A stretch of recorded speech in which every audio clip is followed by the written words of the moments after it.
Magandang hapon po sa inyong lahat. Narito na po ang resulta ng 2 p.m. draw ngayong March 18, 2026, araw po ng Miyerkules para sa mga games na 3D Lotto at 2D Lotto.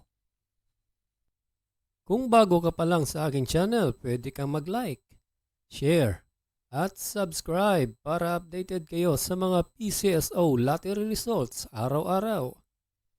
Para sa 2 p.m. draw ng 2D Lotto, ito po ang mga winning numbers: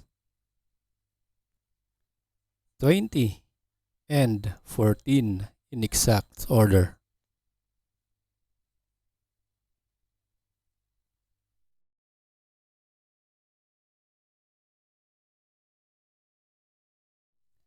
Para sa 2 p.m. draw ng 3D Lotto, ito po ang mga winning numbers: 4, 7, and 7 in exact order.